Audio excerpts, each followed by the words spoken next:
Author, inventor, and futurist Ray Kurzweil is out saying that humans were just a few scientific breakthroughs away from achieving eternal life.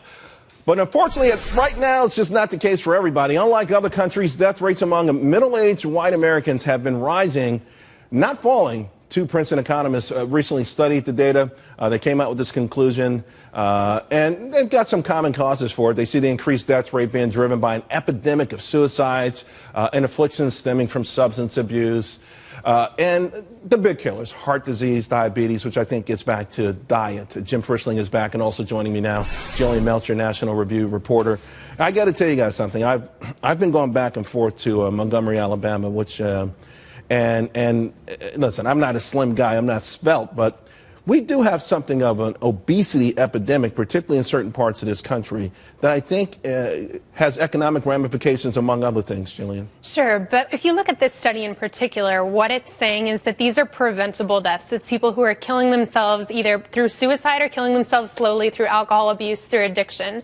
So I think the good news is it's preventable. The bad news is it's not being prevented within this particular subset. But I think we're killing ourselves through diet also, though. I mean, the self-onset diabetes is a massive, massive problem. But even with kids, I think those numbers are going to go even further down. You know, we're going to retard all the amazing. I mean, our death rate was like 40 years old at the turn of the century in 1900.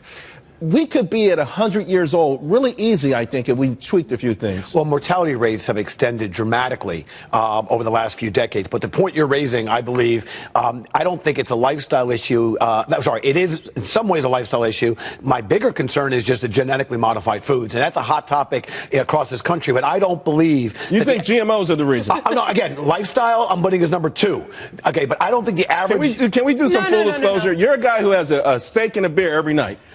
And the scotch. Okay, you said full disclosure. I'm being honest. So for you, it's more GMO than a steak and a scotch. It's a lifestyle, and it's the GMOs. I'm saying the average American male that weighs about 30 pounds more today than they did 20 years ago. I don't believe they stopped going.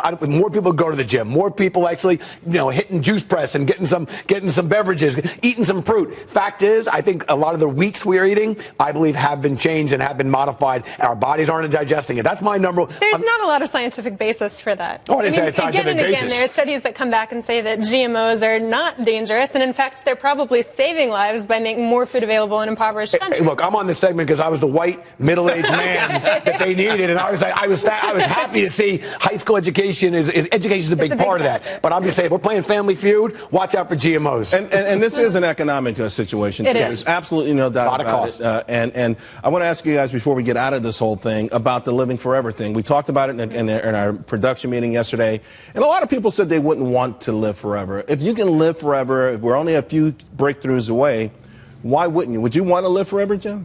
Look, I want to have a long, long life. And I at least another 102 years of drinking scotch and I might be drinking too much and eating steak, but I'm putting up more weights than I did when I was in college. So things are actually going pretty well for me. You're looking pretty buff there, my man. I'll take the forever. Let's see if we can maintain some fitness around this. He's looking pretty buff, huh? He is. He's looking pretty muscular. Which way's the beach? Which way's the whiskey? All right, guys.